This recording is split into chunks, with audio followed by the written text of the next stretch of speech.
Queremos nesse momento dar início então ao tema do dia, dentro do tema geral, andando pelo vale. Essa palavra andando pelo vale, ela já fala por si só. Andando pelo vale pressupõe algum lugar escuro, algum lugar onde pode ter corredeiras de água. Quando a chuva acontece, ela pode causar enchente. Mas é no vale também que os animais eles cercam, é lá que eles procuram também seu alimento e a água. É no vale que a Bíblia pressupõe e diz que as angústias, elas nos alcançam, e é no alto que a gente está protegido, porque é lá que é o castelo, a fortaleza, de lá a gente enxerga os inimigos. No vale a gente é suscetível. E dentro dessa ideia que todos nós, como humanidade, como país, como indivíduos, como famílias, o vale tem nos alcançado. E meu tema hoje é: nesse vale eu enxergo injustiça, vejo injustiça. Baseado então em cima do Salmo 23. Você também tem a sensação, às vezes, que o mundo está conspirando contra você? Você já passou por isso? Onde parece que você faz tudo certinho e você espera que tudo dê direitinho, mas você faz certinho e sai tudo erradinho? Onde parece que as coisas são injustas, pelo que você semeia e aí colhe? Esse é o tema do dia. Você consegue imaginar para uma pessoa que nasce na Síria, essas crianças, onde milhões de pessoas já invadiram, já emigraram e procuram asilo político? Vocês sabiam que tem 70 milhões de pessoas hoje rodando pelo mundo afora, tentando achar uma pátria? Onde pais carregam seus filhos no colo com uma malinha na mão direita e uma sacolinha na mão esquerda, um colchonete. 70 milhões de pessoas não têm pátria? Isso não é injusto? Essa criança não escolheu nascer naquele local. É justo numa transfusão de sangue, de repente, você ser contaminado pela AIDS? Onde você buscou um tratamento e você sai com uma AIDS que, de repente, você sofre o resto da sua vida, seus dias, com essa doença? É justo você estar sentado no ponto do ônibus no final do dia, um dia de trabalho, e você está sentado lá e de repente vem um motorista que perde o controle do carro, um motorista que perde também o controle do carro, ele está embriagado e ele atropela aquele senhorzinho que ia para casa agora ver a sua família? É justo esse homem que estava apenas sentado lá experimentar, então, esse acidente e não poucas vezes a morte, e a família fica desamparada? É justo? É justo quando alguém trabalha 60 anos, aliás, se aposenta aos 60 anos para ganhar um salário mínimo? Você sabia que 70% dos brasileiros ganham um salário mínimo na aposentadoria, enquanto outros, de repente com 4, 8, 10 anos de trabalho, já são, na verdade, aposentados com salários 20, 30 mil reais? É justo um viver com esse valor e o outro tem uma vida fácil, vida ganha?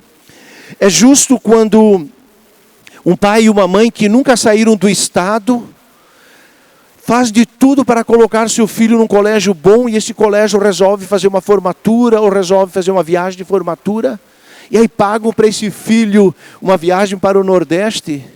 Paga uma viagem para o Nordeste e quando esse filho, então, depois de 10 dias, essa viagem, excursão, volta, e o pai e a mãe ansiosos, perguntando: filho, como é que foi? E o filho diz: pai, foi legal. É justo isso? É justo quando, então, um médico atende centenas de pessoas pela Covid, como aconteceu com o médico aqui da nossa cidade, e nenhum paciente dele veio a óbito, e ele, então, vem a óbito pelo Covid? É justo? E assim nós poderíamos continuar de uma vida, não apenas dos outros, mas também para nós e para dentro da nossa realidade. É justo? É justo uma mãe trabalhar 8, 9, 10 horas fora, acorda de madrugada, vai dormir tarde, cozinha ainda à noite para os seus filhos, E o marido todo bonachão lá, desempregado, não faz nada, não move um dedo. É justo carregar esse fardo? Você sabia que 40% das famílias são sustentadas pelas mulheres? Porque os homens se tornaram omissos ou simplesmente abandonaram? É justo?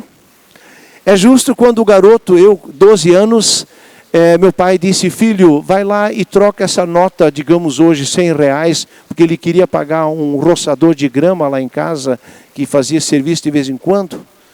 E eu fui trocar esse dinheiro, e na semana seguinte, havia sumido um dinheirinho lá um valor, aliás, um valor na lojinha, ou na venda, como se dizia antigamente, e associaram que essa minha troca de dinheiro que eu fiz, era esse dinheiro que sumiu. E normalmente o pai dizia, compra uns 5 chicletes, aproveita para trocar, o chiclete é teu e pronto. Foi o que eu fiz. E essa dona então da venda falou no bairro que eu tinha aparecido com dinheiro e provavelmente esse dinheiro era o dinheiro roubado. E aí o pai me perguntou, filho, você pegou esse dinheiro? Pai, eu troquei o dinheiro que você me deu. E o pai acreditou em mim, estava tudo resolvido. Mas pesou sobre mim isso que eu não fiz. Está entendendo? E assim nós poderíamos continuar. Eu vejo injustiça. Esse salmo é de Davi, aquele grande rei que é uma referência desde sempre. Sabia que o reino davídico era um império. Nunca foi tão grande o império dele como naqueles dias. E nunca Israel voltou a ter. Por isso hoje a estrela de Davi, na verdade, é uma memória daquele império. E é uma referência. E é inclusive quase poxa, nós gostaríamos de voltar a ser aquilo como foi na época de Davi. O grande rei Davi. Por isso a estrela de Davi é uma associação direta. Até porque Davi tem promessas que a partir dele seria instaurado um reino eterno através de Cristo Jesus. Este homem, quando é chamado para ser rei, ele é levado, ele chega até o palácio, e de repente isso vaza, que ele recebeu essa vocação através do profeta, e o rei Saul começa a perseguir ele. E perseguir de uma maneira tão violenta de querer matar, e já tentou, jogou 2, 3 vezes uma lança nele, ele se esquivou e conseguiu sobreviver. Ele foi perseguido, e isso por anos. Você tem um chamado, e depois parece que tudo dá errado, e você ainda é passivo de perseguição, inclusive de morte. É justo? Por isso, quando esse Davi, que era poeta, esse homem guerreiro, era um poeta. Ele tinha um lado emocional, um lado sensível à música, à poesia. Ele descreve o Salmo 23. E ele era pastor de ovelha, então ele usa essa comparação, essa metáfora de que ele é um pastor de ovelhas e ele cuida do seu rebanho. Ele faz uma analogia então com a sua realidade e diz, assim é Deus para mim. O Senhor é meu pastor, nada me faltará. Interessante que ele fala isso no sentido futuro. Nada vai vir a faltar. Nada. Hoje falta, mas não virá a faltar. Hoje falta, mas não virá a faltar. Interessante isso, né? E ele diz, hoje falta pastagem, hoje falta água tranquila, hoje falta justiça. Hoje falta uma comida decente, um banquete. Hoje falta. Hoje falta que alguém possa me ungir e deixar esse cálice transbordar. Falta fartura. Hoje falta bondade e misericórdia. Mas, Senhor, em Ti, no Teu depósito, no Teu almoxarifado, eu tenho pastagem, eu tenho água fresca para a alma, eu tenho justiça. Hoje falta, mas não virá a faltar, porque Tu vais cuidar de mim, assim como eu cuido do meu rebanho, que hoje pode ter carência, mas amanhã não vai ter, porque eu cuido do meu rebanho. Assim Tu, Senhor, és o meu bom pastor. E hoje o tema que nós estamos tratando, eu vejo injustiça. Mas se eu erguer os olhos, eu vou dizer, tem. Em Deus tem. Isso é para ser uma palavra de esperança. E Davi vai dizer então no versículo 3, guia-me, Senhor, pelos caminhos da tua justiça, por amor ao nome do próprio Deus. Deus, por causa de ti, do teu nome, por causa daquilo que tu és, me livra dessa injustiça e me leva para um caminho bom. E quando nós falamos de justiça, eu sempre tenho a preocupação, porque parece que no português a palavra justiça parece mais uma coisa de um juiz, parece mais um promotor, um advogado, um justiceiro. A palavra justiça é fácil até. No alemão, justiça é Gerechtigkeit. Recht é certo. Recht é fazer. Mach das richtig. Faça isso de maneira correta. Vocês lembram?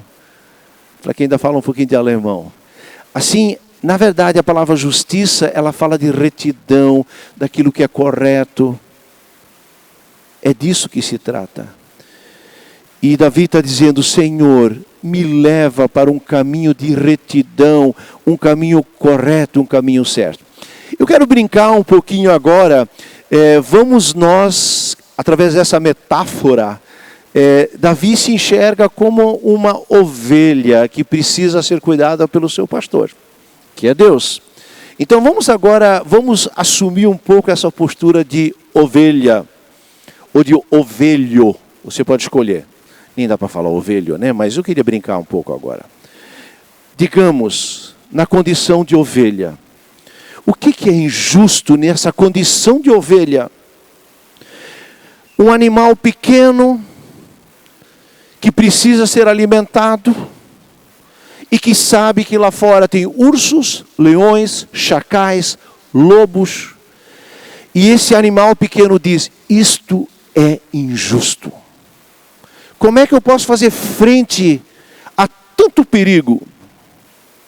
Apesar de eu ser tão pequeno, ou tão pequena, eu não tenho como competir com esse meu pequeno porte como ovelha para ser objeto de inveja e despertar o olhar devorador dos meus inimigos. Porque a ovelha ainda carrega um estigma. Ela tem uma carne boa. Então, como é que ela vai dizer? Eu sou atraente para o inimigo. Eu sou interessante. Isto é injusto. É difícil manter esse nível de competitividade diante de tanta gana e tanta crueldade. Por mais que seja feito e falado agora da ovelha. Você sabe o que eu estou falando? É difícil de competir às vezes. O que mais essa ovelha diria agora, numa catarse, numa terapia? O que ela falaria quando se queixasse? Ela ia dizer, olha, a minha condição física de ovelha é complicada. Quando eu olho no espelho, eu luto com a minha autoestima. Essa ovelha vai dizer, de um lado, quer me entupir de comida para ficar gordinha, e por outro lado, quer me devorar. Quando eu estou magro, diz que eu estou doente. Quando estou gordinho, digo que eu tenho uma utilidade. É difícil lidar com essa ditadura da balança, essa ovelha diria. Parece que eu não consigo me aceitar entre aquilo que eu sou ou deveria ser, ou aquilo que deveria ser e sou. Eu tenho uma angústia interna, a ovelha diria. Bom, minha proporção também não é nada modelo. Ela vai dizer, minhas pernas são curtas, meu corpo é grande, nem pescoço eu não tenho. E a ovelha ia dizer o seguinte, apenas 2% das ovelhas desfilam como modelo, tipo Gisele Bündchen. Você sabia que apenas 2% da humanidade, eles têm traços de modelo? Não é meu caso, né? Mas eu queria dizer para vocês, só 2%. E os 98% se inspiram, se incomodam, ficam desconfortáveis no seu corpo, porque isso é uma ditadura. Deus nos fez, e quando fez você e a mim, Ele disse, tá bom, tá bonito, tá muito bom. Essa ovelha tem uma angústia terrível, porque ela vive se comparando, e principalmente na adolescência, na juventude. O que mais isso não é justo, diria essa ovelha. Não é justo. Eu não escolhi para nascer assim. Essa ovelha ainda diria o seguinte: minhas habilidades, ou melhor, a minha falta de habilidade me faz sofrer. Não é justo. A minha visão é curta, eu enxergo apenas 5 metros. Eu me perco rapidinho. Pronto, quando me dou conta, lá estou novamente sozinha, afastado dos outros. Meu grupo dá a impressão que ninguém se importa comigo mesmo. Cada um segue seu caminho, lá estou eu sozinha. E a ovelha pensa assim: isso me magoa muito. Parece que ninguém me valoriza. Não estou nem aí quando estou sozinha. Não dou nem um toque. Isso não é justo. Quando eu caio num buraco, não precisa ser fundo. Eu não consigo mais sair, não. Cara, como é difícil a gente ter dificuldade de mobilidade, alguma doença, alguma coisa. Eu não consigo mais sair, minha perninha curta, eu não consigo sair. E olha, os tombos são bastante frequentes. Isso é injusto. Tem dias que eu não consigo correr, sinto tanto calor, pois a minha lã cresceu tanto. Eu também não escolhi para ser assim. Como eu luto com a minha natureza. E outra hora, eles vêm lá, me prendem, me botam aí uma chave de braço e se seguram e ficam me tosqueando, como se eu fosse um objeto. Não tem nenhum respeito por mim. Isto não é justo. Sim, ouvir, isso eu ouço muito bem. Eu amo a voz do meu pastor quando ele me chama e diz: vem cá, aqui tem uma comidinha melhor, vem, come. Né? É bom demais. Mas às vezes, como eu ouço muito bem, eu ouço outras vozes. Eu ouço vozes também de outras ovelhas. Eu ouço vozes de animais, eu fico angustiada. Eu ouço e eu não consigo distinguir muitas vezes a voz do bom pastor. E aí eu me perco, me afasto. Não é justo que depois que eu me afastei, me responsabilizo. Impressionante também como as moscas gostam de grudar em mim. Bichos, perebas, acontece toda hora por causa do meu pelo e do calor. Parece que aquilo é um espaço bem apropriado para moscas e bicheira, como eles falam no vulgar. A pele fica infeccionada, isso dói muito, dá febre. Em condições normais, que eu já sou devagar, mas nessas horas eu não consigo mais nem caminhar, eu me isolo. Eu fico bem sozinha, para trás. E dá a impressão que ninguém vem me buscar. Não é justo. Eu fico com pena de mim mesmo. Uma coisa chamada autocomiseração. Bom, eu ainda preciso confessar, eu tenho uma curiosidade, algo que é sobrenatural. O capim está bem na minha frente, o bom pastor me trouxe para cá, mas eu tenho uma coisa dentro de mim. Eu sinto o cheiro de capim bom, lá do outro lado da cerca, lá embaixo no precipício. E às vezes, cara, isso está dentro de mim, eu não consigo me controlar. Eu vou lá, corro atrás, pronto. Estou lá no capim verde, mas me afastei do rebanho, do pastor e dos outros. Mas eu acho injusto que ninguém me entende que eu tenho essa fraqueza dentro de mim. Como pode ser tão injusto a vida? Eu poderia continuar, tem muitas coisas que eu acho na minha condição de ovelha que é uma coisa tremendamente injusta. Sabe? Mas ainda assim, meu bom pastor não me abandona. Mas quando ele vem pela cara e pela risadinha que ele dá, ele diz: você de novo, bem que eu imaginei. É sempre você. Como você conseguiu fazer isso? Como é que você conseguiu se prender aqui embaixo no meio desse arbusto? Ele me pergunta. Mas ele pega o seu cajado e me traz de volta.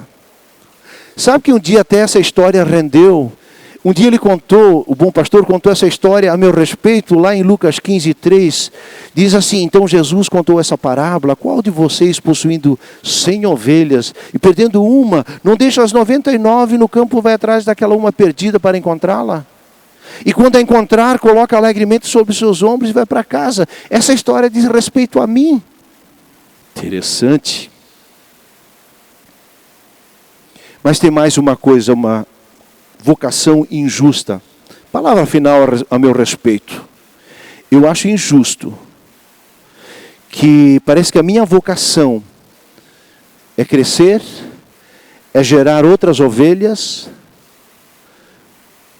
Quando somos pequenas, né, pequeninas, nos chamam de fofinhas, lindinhas, crianças querem pegar a gente no colo. Literalmente, eles fazem foto o tempo todo conosco. E sabe, algumas delas até são premiadas. Mas o nosso fim, o nosso destino é morrer. E dificilmente por idade. Mas nós morremos como sacrifício. Servir de alimento para os outros. Gerar outras vidas e outras ovelhas. Para que os outros possam celebrar a vida. Marcos 8 diz assim: então ele chamou a multidão, os discípulos, e disse: se alguém quiser acompanhar-me, negue-se a si mesmo, tome a sua cruz e siga-me. Pois quem quiser salvar a sua vida, perderá. Mas quem perder a vida por minha causa e pelo Evangelho, a salvará. Mateus 20, 25, 28, o bom pastor diz: vocês sabem que os governantes das nações as dominam, e as pessoas importantes exercem poder sobre elas. Não será assim entre vós, pelo contrário, quem quiser tornar-se importante entre vocês, deverá ser servo. E quem quiser ser primeiro, deverá ser escravo, como filho do homem que não veio para ser servido, mas para servir e dar a sua vida em resgate de muitos. Interessante que Jesus... Aliás, primeiro Davi fala lá do Salmo 23... Mas essa analogia da ovelha e do rebanho, ela aparece no Novo Testamento várias vezes. E por mais que mostre a nossa fragilidade, tem uma vocação implícita aqui. É de ser um sacrifício vivo. Nossa vocação é morrer para renascer e trazer vida. Assim como Jesus, que não veio para ser servido, mas para servir e dar sua vida em resgate por muito. Assim ele diz também: pegue você a sua cruz. Em outras palavras, é bom em algum momento parar com o mimimi. A tua história, sim, a tua cruz, a tua dificuldade também na categoria de ovelha, que parece ser tão injusta contra você. A tua vocação é gerar outras ovelhas e servir no reino e ser pão partido, como Cristo foi para nós, nosso grande inspirador. Ele é o bom pastor que deu a sua vida pelo rebanho. E ele diz, ele deu a si mesmo pela própria escolha.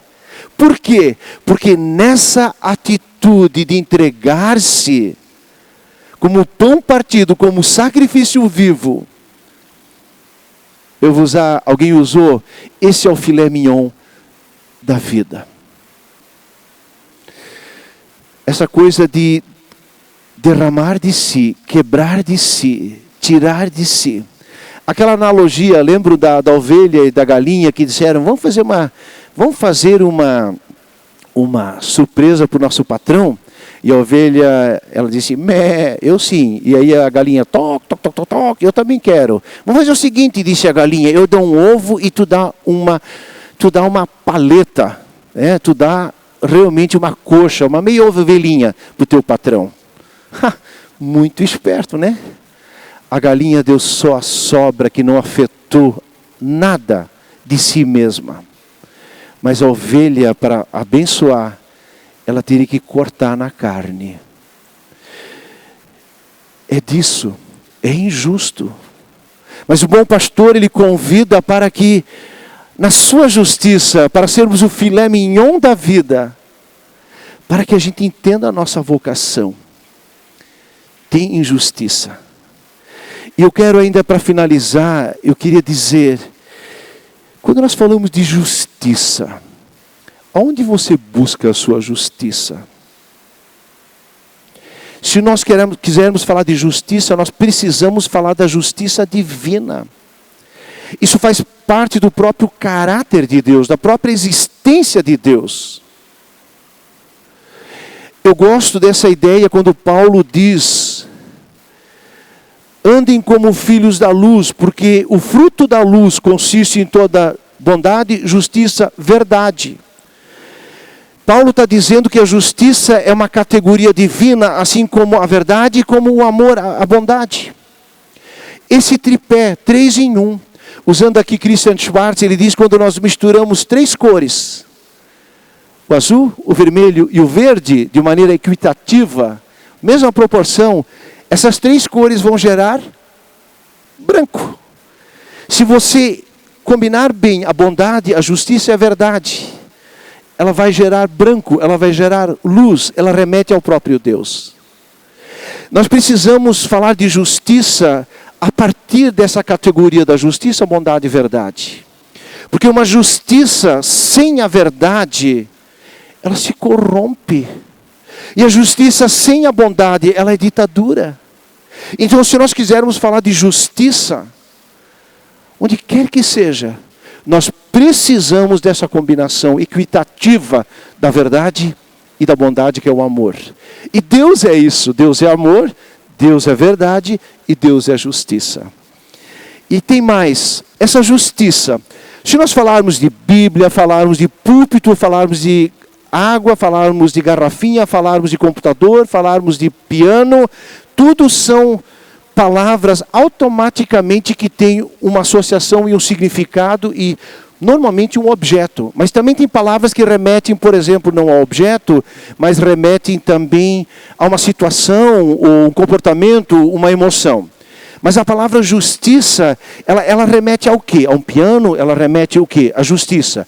A justiça, ela remete a uma situação que ela precisa acontecer. Ela tem uma dinâmica, um funcionamento em si só, que ela está pautada sobre outras coisas. A justiça está pautada sobre o bem e o mal, sobre o certo e o errado. Se nós quisermos falar de justiça, nós precisamos olhar para essas 2 categorias. Certo, errado, bem, mal. A justiça divina, ela se pauta sobre isso. Então, muito mais do que uma sentença de um juiz, muito mais do que um processo que você ganhou, muito mais do que uma briga conjugal onde você saiu por cima, muito mais do que a razão que você teve sobre o seu filho, a justiça divina, ela pauta-se sobre o bem e o mal, o certo e o errado. Vejo muita injustiça. Mas se você quiser achar essa resposta dentro das mazelas da sua vida, a equação não vai fechar. Você precisa navegar sobre as águas do bem, do mal, do correto e do errado. E agora eu vou dizer para vocês, como é que essa justiça divina acontece? Se Deus aplicasse agora a sua régua, a sua medida, o seu critério sobre o bem e o mal, ninguém de nós sobreviveria. Ninguém de nós ia chegar a lugar nenhum, porque nós não temos dentro de nós essa capacidade de julgar e nem de ser perfeitamente bom e nem perfeitamente correto. Nós temos um mix, somos conhecedores do bem e do mal. Por isso nós precisamos nos abrigar dentro da justiça divina revelada em Cristo Jesus. Estou quase no final agora, mas eu queria dizer o seguinte. Eu lembro de uma história aqui. Conta-se que um reinado muito antigo, havia um rei profundamente justo. Só que o bem e o mal, o certo e o errado, estavam acontecendo assim, de maneira visível. Muita ladroagem, muita corrupção, muita podridão. E o rei baixou um decreto. Quem fosse flagrado em alguma situação, receberia agora 40 açoites. E de maneira pública. Aconteceu que isso deu um respeito no reinado, mas mais um pouco trouxeram a própria mãe do rei, dizendo: majestade, a sua mãe foi flagrada agora roubando. O que o senhor vai fazer? O rei ficou muito incomodado. Ele disse: eu preciso de 3 dias de tempo. Ele se recolheu no seu aposento, não comeu, não bebeu. Ele ficou matutando o que eu faço. Se eu protejo a minha mãe, eu sou um rei sem palavras. Se eu açoito ela, eu sou um rei cruel. Passaram-se 3 dias, ele voltou para a sua sala do palácio, chamou os carrascos e disse: tragam minha mãe. E trouxeram a sua mãe, e aí ele disse para os carrascos: nem um açoite a menos. 40 açoites. A justiça precisa ser feita. Os carrascos compareceram, trouxeram a sua mãe, e disseram: mãe, ele falou, 40 açoites. Quando eles ergueram o braço, ele disse: um momento. Ele desce do trono, tira seu manto. Ele era grandão, a mãe era mais miudinha. Ele abraça a sua mãe, protege ela e diz: 40 açoites. E aí os carrascos começam: 1, 2, 3, 35, 38, 40. E o rei recebeu os 40 açoites. Isto é justiça divina. Qualquer erro, qualquer pecado, precisa ser pago. Mas curiosamente, Deus em Cristo Jesus te abraçou. E foi 1, 20, 38, 39, 40. A justiça de Deus foi feita. Eu encerro com a palavra de Lutero, uma oração dele, que eu acho um espetáculo. Ele diz: até o momento, por minha maldade e fraquezas congênitas, eu fui incapaz de fazer jus à exigência de Deus. Quando eu não puder crer que Deus, por Cristo, vai perdoar o meu falhar que dia por dia cometo, então eu estarei liquidado. Terei de desesperar? Não, mas isso eu não vou fazer. Pendurar-me num galho como Judas? Não, isso eu não farei. Vou pendurar-me no pescoço ou no pé de Cristo, exatamente como a pecadora fez Maria Madalena. Embora eu seja pior do que ela, eu vou segurar no meu Senhor Jesus. E no dia do juízo final, Jesus, falará a Deus Pai: esse penduricalho também vai ter que passar. Verdade é que nada guardou, transgrediu todos os meus mandamentos, Pai, mas ele se pendura em mim. Bom, o que importa? Eu morri por ele. Pai, deixa ele entrar. Aí Lutero diz: essa será a minha fé. Que bonito, né? Justiça divina em Cristo Jesus. Vejo injustiças, não te perca nelas. É ruim, é cruel, não tem equação que fecha. Mas te deixa abraçar pela cruz de Cristo, que sofreu os açoites, para que eu, pendurado em Jesus, eu tenha vida e vida eterna. O Senhor é meu pastor. Hoje falta, mas nada virá a faltar. Também a sua justiça, por amor ao seu nome. Jesus, Jesus, Jesus. Amém.